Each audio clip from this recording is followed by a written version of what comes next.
Mas Anies kemarin pidatonya Pak Prabowo ya ketika menyapa Mas Anies ada kata-kata bahwa saya pernah berada di posisi Mas Anies dan juga Gus Imin. Kemudian saya tahu senyumannya masih berat. Sebetulnya berat gak sih Mas Anies? Kenapa hadir?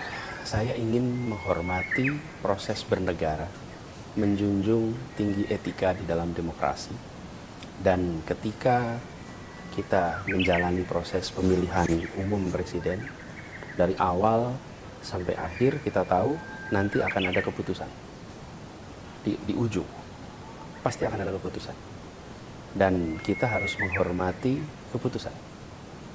Ketika MK memutuskan apakah kita setuju dengan isi keputusannya atau tidak setuju dengan isi keputusannya, senang atau kecewa dengan keputusannya, tapi keputusan MK adalah keputusan final dan mengikat.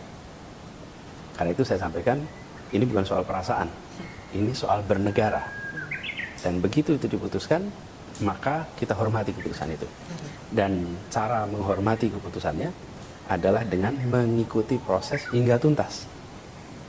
Hingga tuntas. Dan itulah yang kami kerjakan. Dulu kami mendaftar di KPU, dan ketika proses ini sudah ditetapkan oleh MK, maka di ujung kami hadir. Jadi ini bagian dari bernegara yang harus kita junjung tinggi. Walaupun saya juga baru sadar sesudahnya bahwa ternyata kami adalah yang pertama kali datang di dalam acara seperti itu. Karena selama ini hanya pasangan terpilih yang hadir, yang tidak terpilih tidak hadir. Menurut saya kita harus hormati proses itu. Bukan soal suka dan tidak suka, bukan soal setuju dan tidak setuju, tapi soal kita bernegara, kita hormati proses, kita junjung tinggi etika dan sekaligus menjadi contoh. Mas Anies kemarin pidatonya Pak Prabowo ya ketika menyapa Mas Anies ada kata-kata bahwa saya pernah berada di posisi Mas Anies dan juga Gus Imin. Kemudian saya tahu senyumannya masih berat. Sebetulnya berat gak sih Mas Anies? Sebenarnya kan kita sudah tahu hasil itu juga ketika MK ada.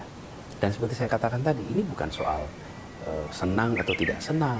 Ini bukan soal itu. Tapi ini soal kita bernegara. Dan di dalam kita menjalankan kegiatan bernegara, yang ditakar itu perilaku, perasaan, pikiran, tidak bisa diukur. Dan tidak ada yang tahu juga. Tidak ada yang tahu. Bagaimana kita bisa menilai niat orang, bagaimana menilai perasaan orang, bagaimana menilai pikiran orang, bisa. Yang kita bisa nilai adalah perilakunya, tindakan. Nah, tindakannya itulah yang harus sesuai dengan prinsip-prinsip bernegara. Karena itu, kalau saya jarang tanya perasaan, jarang tanya pikiran. Kenapa ya? Karena kita juga nggak tahu. Nah, kami menghormati bernegara, kami datang, dan kami ikuti proses sampai tuntas. Dengan begitu, kami bisa mengatakan pada diri sendiri bahwa proses demokrasi modern yang matang kami jalankan sejak awal.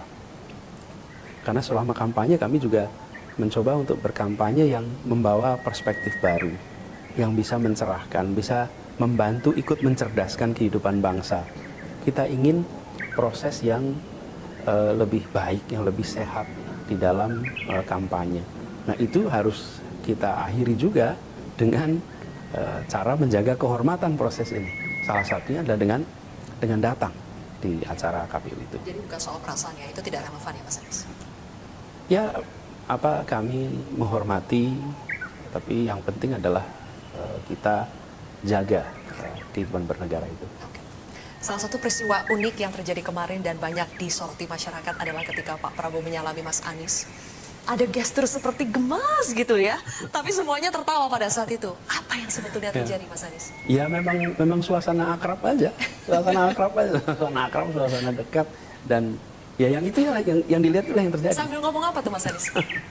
Ya, jadi yang diungkapkan itu cepat sekali lah pada waktu itu. Tapi suasana ya suasana sama-sama anak bangsa menyelesaikan proses. Dan saya rasa beliau juga lega, semuanya sudah jalan berakhir. Jadi kan itu disampaikan dalam pidatonya tentang selama kampanye ada perbedaan, selama debat ada perbedaan, dan itulah yang diinginkan rakyat, itu kan beliau sampaikan. Tapi setelah selesai itu, kemudian hari ini ditetapkan, kita hormati. Jadi ungkapan kalau suasananya ya, ungkapan rasa bahagia, syukur, dan kami pun menghormati, menghargai, dan memberikan, kami sampaikan ucapan selamat bekerja, selamat menjalankan amanat konstitusi, karena itulah yang akan beliau jalani di hari-hari ke depan. Jadi suasananya seru, no? Seru, guyup gitu ya Mas Anies ya. Tapi sempat bikin rencana bareng nggak? Kapan kita bisa ketemu? Ada nggak kata-kata itu keluar Rabu kemarin, Mas? Ya, secara khusus belum ada. Dan kan beliau juga banyak sekali tugas yang dijalankan. Oke. Mas Anies kan mengatakan siap untuk bertemu, berdiskusi secara khusus karena Pak Prabowo adalah teman berdiskusi secara demokrasi gitu ya. Apa sebetulnya yang ingin disampaikan Mas Anies? Ya, kita ada fase kemarin itu menjalani proses pemilu. Kemarin saya sampaikan juga bahwa jangan dilupakan catatan-catatan yang dibuat oleh Majelis Hakim di MK.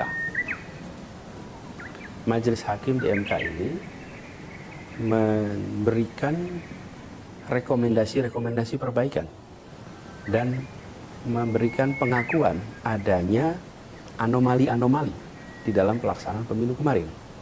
Nah, saya rasa ini jangan dilupakan. Ini harus dijadikan bahan untuk koreksi. Kenapa kita kemarin memilih untuk membawa ke MK? Karena kita tidak ingin berbagai macam anomali dan penyimpangan itu melenggang begitu saja, tidak menjadi bahan untuk perbaikan.